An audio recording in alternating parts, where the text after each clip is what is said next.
Om Dyanamo Davalanganavatim, Tejo Mahim Neshtikim, Snigda Pangalavelhukinim Bhagavati, Mandasmita Srimukhim, Vatsalyam Matarvashinim Sumadaram, Sankirtana Alapinihim, Shaimangi Marisikta Suktihim, Amritanandarapikam Hishvarihim, Om Amiteshwari Namaha, Om Amiteshwari Namaha. Om Amiteshwari Namaha.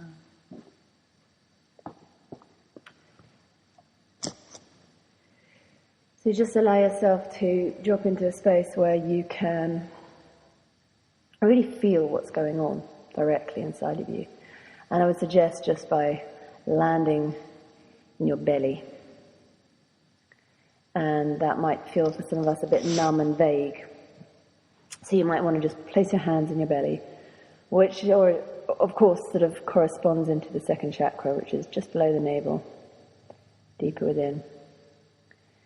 And if you just allow yourself to just ground here for a moment, just really, it's like coming home into the center of being, arriving at this still point, while all the maelstrom of different programs and conditioning just alleviates you and just starts to become transmuted by the power and the depth of the different healing happening through the protocol of the core issue that you discover and you find comes up in relationship. And tonight we're also going to begin with clearing the key relationship field. So you may just choose someone you're in close contact with. It could be a friend or an intimate partner, a mother or father. And just choose which is the most significant, impactful relationship right now that you would like to have the relationship field cleared. And we'll go a little bit deeper after that to go into if there's any past life karma that you have there with this other person. If you don't have a relationship in mind, it's not to worry, because we'll focus on the kind of key relationship dynamic that happens for you in relationship. Even if you're not in one currently, as a partner relationship. So you're just allowing yourself to become really present to this opening. And where we've kind of looking at where we've been impacted from that sense of separateness and otherness, where there's been relationship conflict or difficulty or specific unresolved dynamics or issues that have come up, which are all just reflections of this part of where we feel separate from unity, from the felt sense of oneness. I know for myself, if I felt to be in some kind of difficulty or conflict with someone, if I stayed at the personality level and the story level of what was taking place, it could feel quite torturous for a while. But if I were to go into realizing that's my own self there, and if I somehow, in a deeper opening, kind of commune with them in love and presence, and to actively call and seek out that same presence of love that is their own true nature, that is my own true nature, that is our absolute source. And if I seek that, rather than trying to resolve something more on a mental, sort of sometimes verbal communication level, and I seek a deeper communion, then it naturally resolves itself. And it reminds me of a line from Adyashanti I heard once, where he said, all things are resolved in the unborn nature of being. In the unborn nature of being. That never was born, that isn't time-bound, isn't role definitioned. But it's this presence that's looking through you right now. And it's here. And we're not denying it's here, saying we're trying to get to here. We're saying it's right here. But we've been in a process of veiling. Somehow there's been clouds covering the clarity and the communication from oneness, this felt sense of oneness and operating from love. And so this is about a returning back to what we know to be real and true, but also really deeply exposing the coverings of where we've gone into a distortion, to the blame projection game, And we've got caught in particular identities, dynamics, that have had a physiological impact as well as psychological, karmic, genetic. So this is a deep, deep unraveling taking place here. So just as we go deeper into this and exploring its nature, I would like to share, I just came across some words from Eckhart Tolle regarding relationship, which I would just like to share with you. And perhaps you can listen to this from a sort of kind of open, receptive place, but staying present to what we initially addressed, which is this feeling of ground. This feeling of our belly and our heart. And breathing through this as the healing's already begun.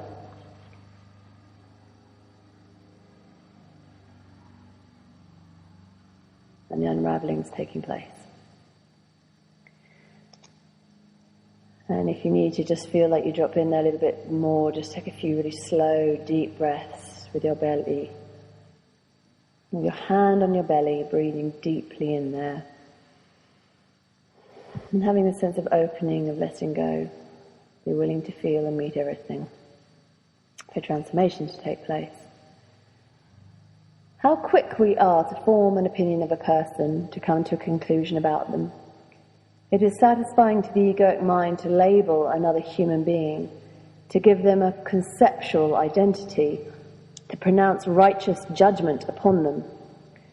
Every human being has been conditioned to think and behave in certain ways, conditioned genetically, as well as by their childhood experiences and their cultural environment. That is not who they are, but that is who they appear to be. When you pronounce judgment upon someone, you confuse those conditioned mind patterns with who they are. To do that is in itself a deeply conditioned and unconscious pattern. You give them a conceptual identity, and the false identity becomes a prison not only for the other person, but also for yourself. To let go of judgment does not mean that you don't see what they do. It means that you recognize their behavior as a form of conditioning, and you see it and accept it as that. You don't construct an identity out of it for that person. That liberates you as well as the other person from identification with conditioning, with form, with mind. The ego then no longer runs your relationships.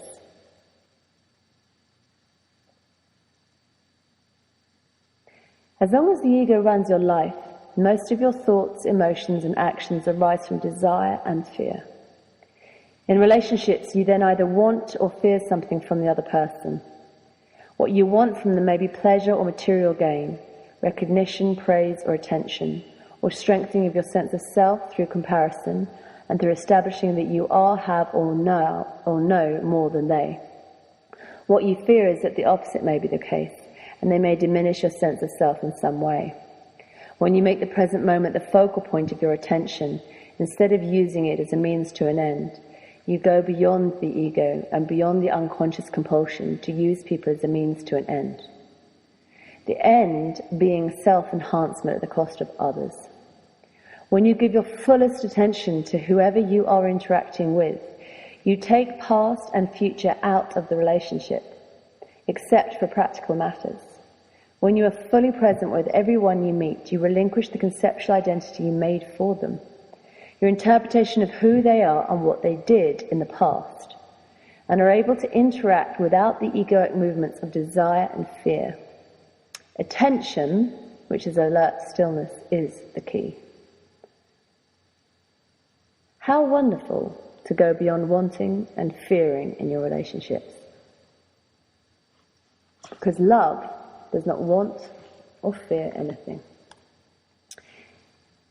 If her past were your past, her pain your pain, her level of consciousness your level of consciousness, you would think and act exactly as she does. With this realization comes forgiveness, compassion, and peace. The ego doesn't like to hear this because if it cannot be reactive and righteous anymore, it will lose strength. When you receive whoever comes into the space of now as a noble guest, when you allow each person to be as they are, they begin to change.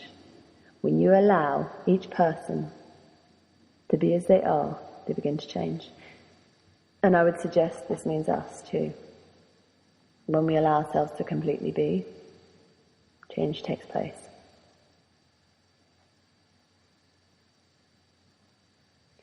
So to know another human being, in their essence, you don't really need to know anything about them, their past, their history, their story, because we confuse knowing about with a deeper knowing that is non-conceptual. Knowing about and knowing are totally different modalities. One is concerned with form, the other with formless. One operates through thought, the other through stillness. Knowing about is helpful for practical purposes. On that level, we cannot do without it. When it is the predominant modality in relationships, however, it becomes very limiting, very destructive. Thoughts and concepts create an artificial barrier, a separation between human beings. Your interactions are then not rooted in being, but become mind-based. Without the conceptual barriers, love is naturally present in all human interactions. Most human interactions are confined to the exchange of words, the realm of thought. It is essential to bring some stillness, particularly into your close relationships. No relationship can thrive without the sense of spaciousness that comes with stillness. Meditate or spend silent time in nature together. When going for a walk or sitting in the car or at home, become comfortable with being in stillness together. Stillness cannot and need not be created. Just be receptive to the stillness that is already there, but is usually obscured by mental noise. If spacious stillness is missing, the relationship will be dominated by the mind and can easily be taken over by problems and conflict. If stillness is there, it can contain anything. True listening is another way of bringing stillness into the relationship. When you truly listen to someone, the dimension of stillness arises and becomes an essential part of the relationship. But true listening is a rare skill. Usually the greater part of a person's attention is taken up by their thinking. At best, they may be evaluating your words or preparing the next thing to say, or they may not be listening at all, lost in their own thoughts. True listening goes far beyond auditory perception. It is the arising of alert attention, a space of presence in which the words are being received. The words now become secondary. They may be meaningful or they may not make sense. Far more important than what you are listening to is the act of listening itself. The act of listening itself. The space of conscious presence that arises as you listen.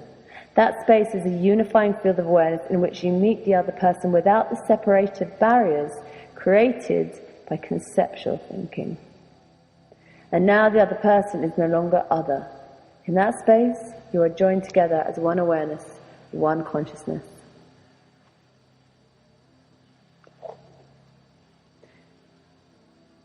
Do you experience frequent and repetitive drama in your close relationships?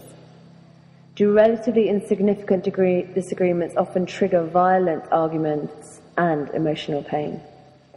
At the root of such experiences lie the basic egoic patterns, the need to be right and, of course, for someone else to be wrong. That is to say, identification with men's positions. There is also the ego's need to be periodically in conflict with something or someone in order to strengthen its sense of separateness between me and the other, without which it cannot survive. In addition, there is an accumulated emotional pain from the past that you and each human being carries within, both from your personal past as well as the collective pain of humanity, and goes back a long, long, long time. This pain body is an energy field within you that sporadically takes you over because it needs to experience more emotional pain for it to feed on and to replenish itself. It will try to control your thinking and make it negative deeply. It loves your negative thoughts since it resonates with their frequency and so can feed on them. It will also provoke negative emotional reactions in people close to you, especially your partner, in order to feed on the ensuing drama and emotional pain.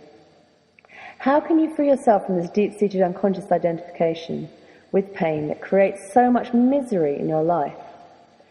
Become aware of it. Realize that it is not who you are. And recognize it for what it is, past pain. Witness it as it happens in your partner and yourself. When your unconscious identification with it is broken, when you are able to observe it within yourself, you don't feel it anymore, and it will gradually lose its energy charge. Human interaction can be hell, or it can be a great spiritual practice.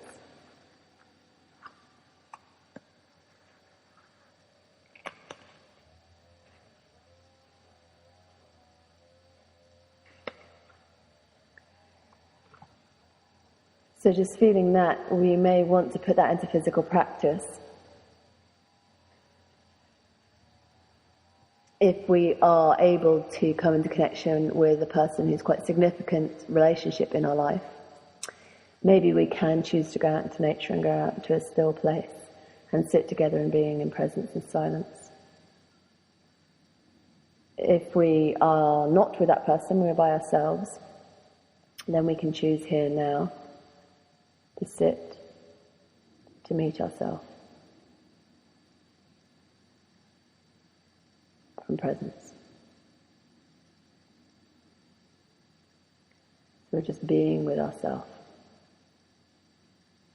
And it's the absolute self being with itself, appearing as this little finite character.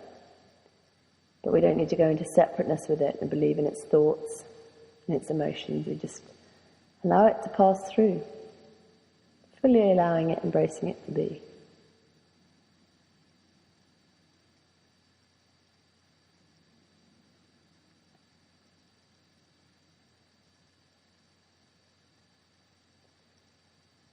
And if we want to work with someone else on this topic, we could choose to sit in front of them in a place that we choose that is conducive to this kind of meditation. And just close our eyes and sit in front of this person.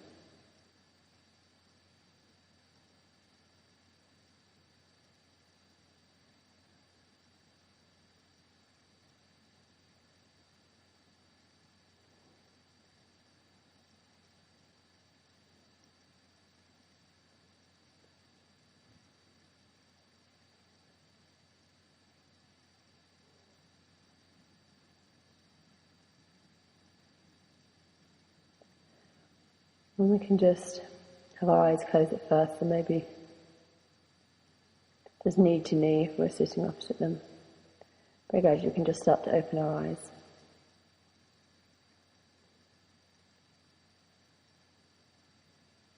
And if this person can't be here, then we can actually just imagine them. This relationship of any kind.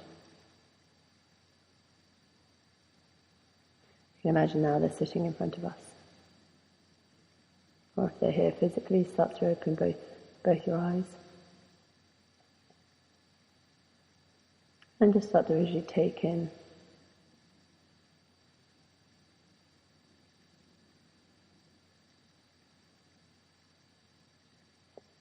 as you start to take in each other. First of all, you might be looking at the outer edges, the kind of the character who you think you're looking at, and all the labels of this person might come up, all the judgments, all the comments.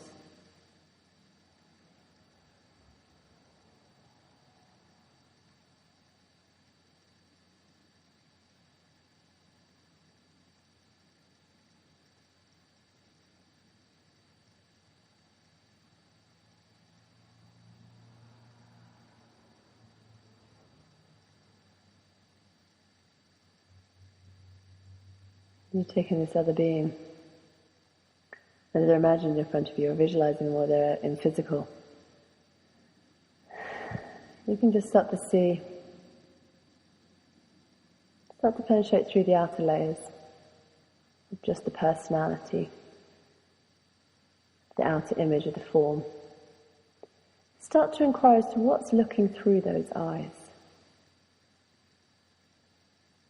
What's actually looking through this vehicle, this other body, this character that's sat in front of you, who you think you know, perhaps.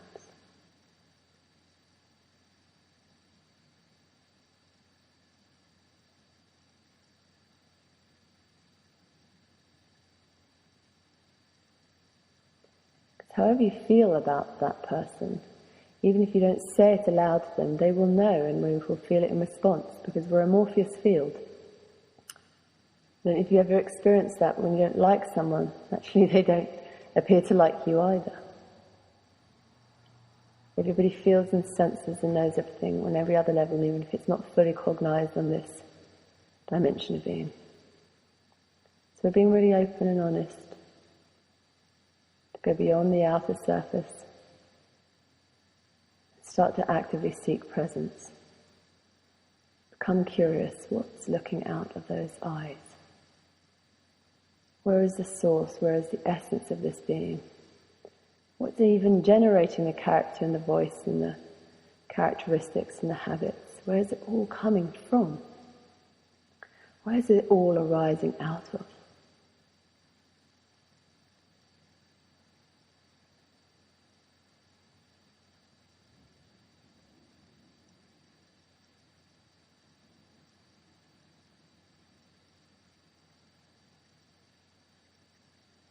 And at some point you'll notice a sense of self-consciousness or I-consciousness goes, and there's just awareness experiencing itself, and there's just two kind of windows of consciousness sat here as these bodies, these characters.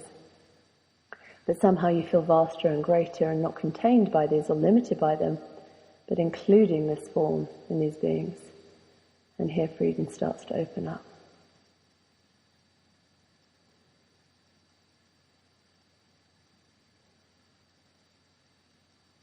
So if you do this exercise and you're doing it by yourself and you find it really hard to visualize another person, another exercise you could practice, and we could just do this over the next few days, is to just look into a mirror. Just sat and meditate, close your eyes, and then at some point open your eyes and take in that form, and that image projection that you see there that you've called to be you, you've made an identity out of.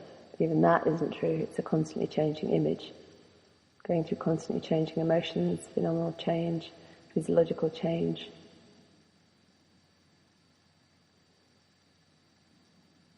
Nothing's fixed there either.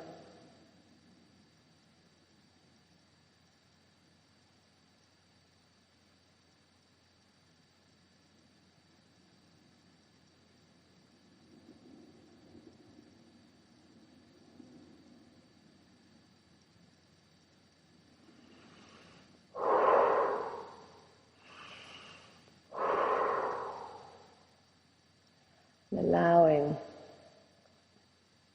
this opening, this vastness, as the holographic form does sort of appear to dissolve a bit.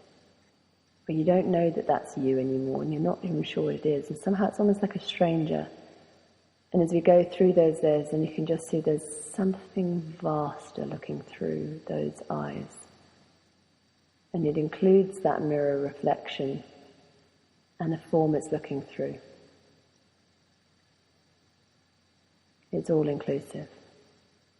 And just discover, just be open to discover without my explanation or any kind of leading you in this. Just be curious to see what opens up for you. So you might want to practice this a few times over the next few days before we meet again on Thursday. So this audio file is now finished for Tuesday night. And connected to this audio file is going to be the next audio file for Thursday also. So you can stop it here and replay from this point forward for Thursday night. Om Yanamo Davalan Gunavatim Tejo Mahim Neshtikim Snigdha Pangala Velokinim Bhagavatim Mandasmita Sri Mukhi Vatsalyam Tarvashanim Sumadaram Sankirtana Lapini Shainangim Marisikta Sukti Amritanandaratmikam Heshvari Om Amiteshwari Namaha Om Amiteshwari Namaha Om Amiteshwari Namaha. So this is the audio file for Thursday night, and we'll send you by email some of the notes on all the different levels of clearing, of conditioning, transmutation, focus that's gone on, as in depth as we can. By this point, you would have lost a lot of identities, a lot of physiological, cellular conditioning around this core issue that comes up for you in relationship. And also you would have gone through a deep clearing around a central key issue that's there for you and the relationship field and your karmic field together.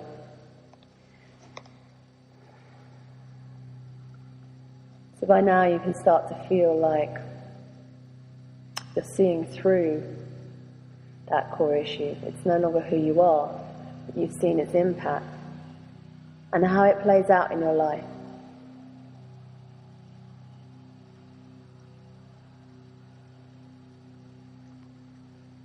And as we're here now, if you could just find a place where you could feel really alert but comfortable and relaxed.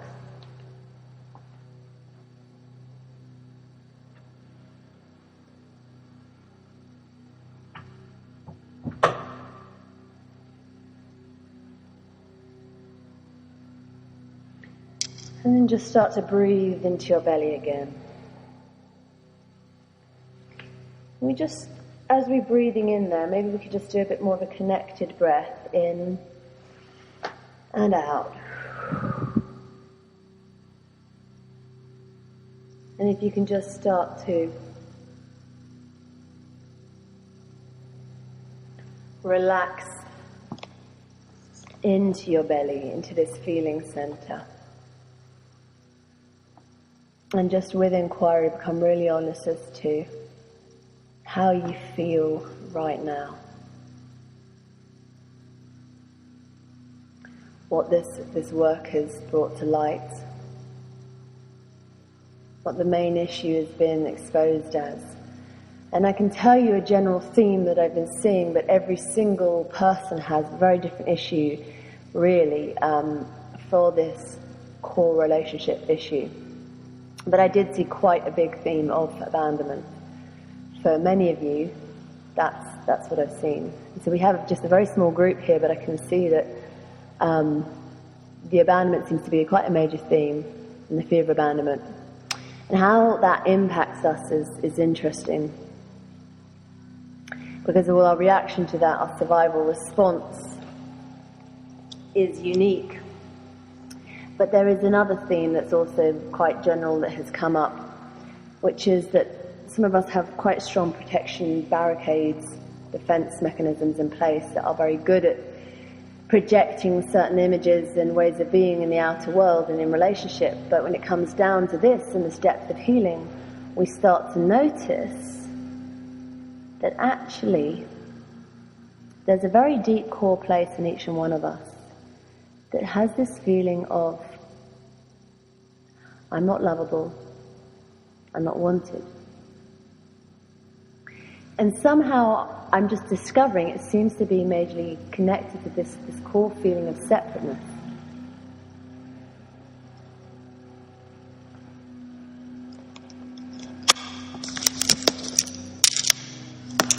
Somehow where we feel really separate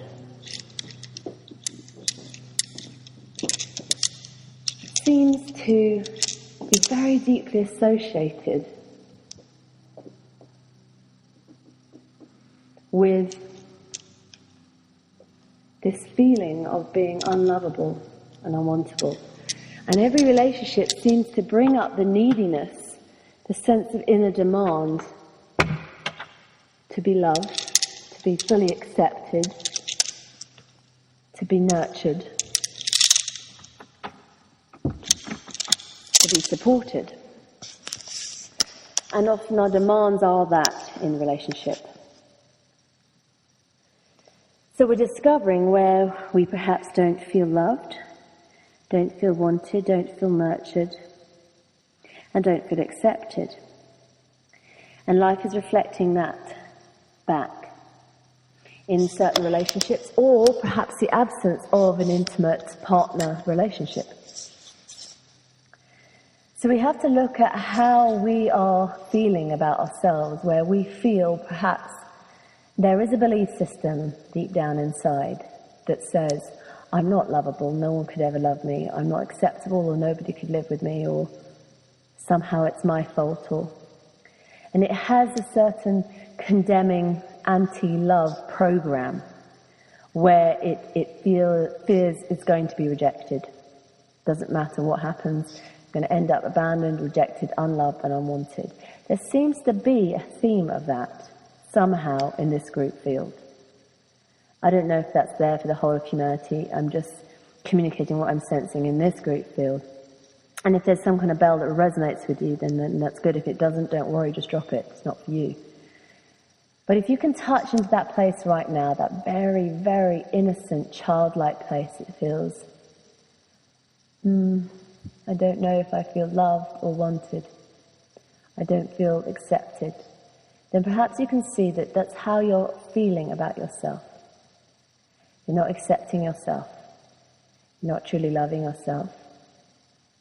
Somehow you're not holding or nurturing or nourishing yourself. Is that true? Is that actually true for you? We need to find now, in total ruthless honesty and truth, what's our innermost dialogue about ourselves, because how we feel about ourselves we will play out for all the beautiful mirror reflections in our lives of relationships. They will teach you what you are feeling about yourself inside. If you feel neglected and unloved and unmet, if you feel that that person somehow has abandoned you or hurt you, we need to look at where we've abandoned ourselves, where we've rejected our own self, where we've neglected our own self. And our own self is this absolute radiance of love and being and presence now. It is not dependent on another human being. And this true love is not to be found in relationship to a supposed other. It is your own nature, and it is here and available now. How are you covering it? This becomes the question. So from everything we've just said, the real question now is for you to meditate on. If your true nature is love, how do you cover that? How do you obscure it? Where do you undervalue yourself and buy into this barter system of trying to get love and acceptance from another human being and constantly feeling disappointed? Because we're looking at it in the relative, in the dream state, in the fictitious programs of the matrix.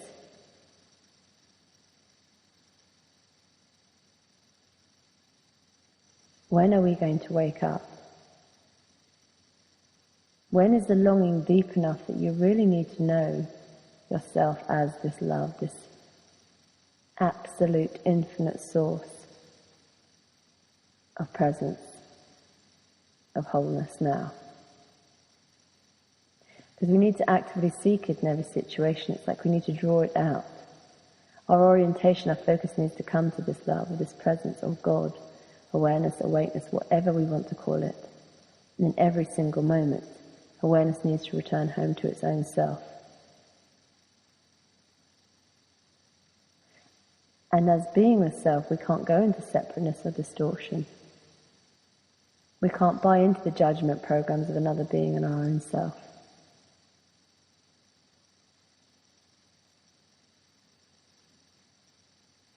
So just invite in this inquiry for a bit. Just sit with it in a way that we contemplate. And contemplation isn't just coming up with a popping answer straight away, but it's just literally just imbibing, feeling into, sort of meditating with, absorbing. How do you cover this true nature of your own self? How do you deny love? What are the ways that you uniquely go into unconsciousness and act out of separateness and then feel hurt and unloved? So if your true nature is love, how do you cover that? This is the question now. And it's a big question. We can't necessarily answer it all in one go. But we begin the process as we're going through the steps of healing now. We allow it to unfold.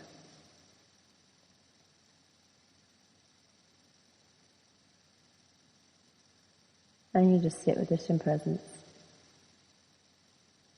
and see what it reveals. So don't space out, keep going back to it, to this alive inquiry. Because the coverings are shedding like skins, the veils are breaking down, conditioning is being transmuted. So our conscious minds need to come into the alignment process of that. We do that through this inquiry.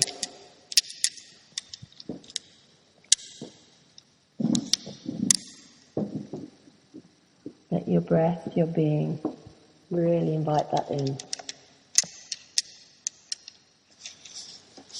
Because all our lives we may have been seeking love outside ourselves.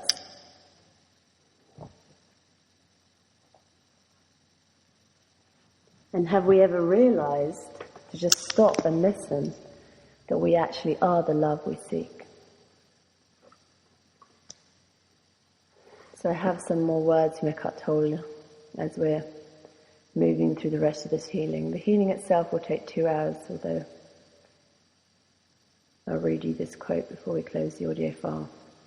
When you look upon another human being and feel great love towards them, or when you contemplate beauty in nature and something within you responds deeply to it, why not try right now?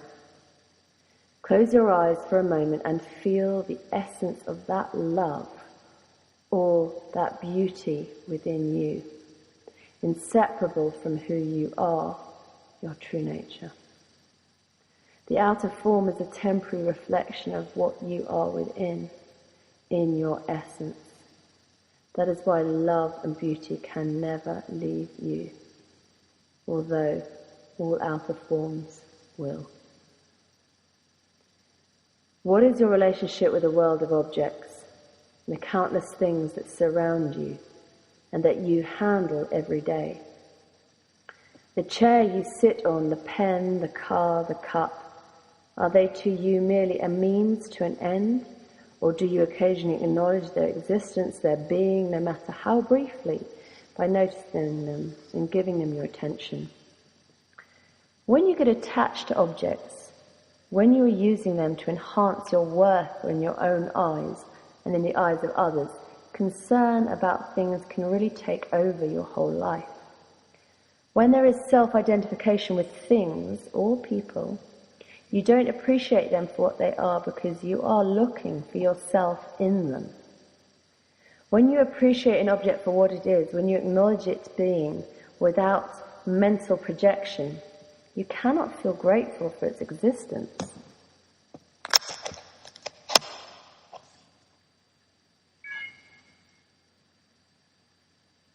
You may also sense that it is not really inanimate, that it only appears so to the senses.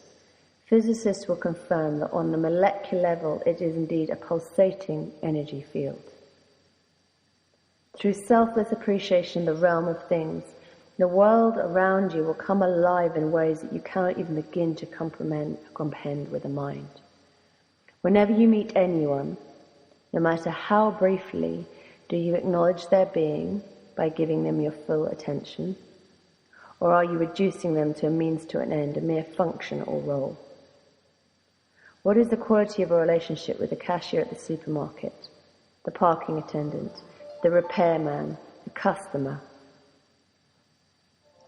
A moment of attention is enough. As you look at them or listen to them, there is an alert stillness, perhaps only 2 or 3 seconds, perhaps longer. That is enough for something more real to emerge in the roles we usually play and identify with. All roles are part of the conditioned consciousness that is the human mind. That which emerges through the act of attention is the unconditioned, who you are in your existence underneath your name and form. You are no longer acting out a script, you become real. When that dimension emerges from within you, it also draws it forth from within the other person. Ultimately, of course, there is no other. And you are always, always meeting yourself.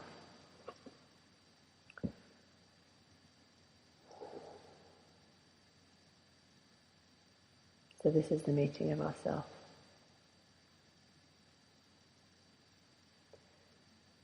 So the audio file is now finished, but the healing will be continuing. And then we can update you again as to what we went through after the healing is finished. So if you have any questions or any feedback or any insights, we'd love to hear from you. Om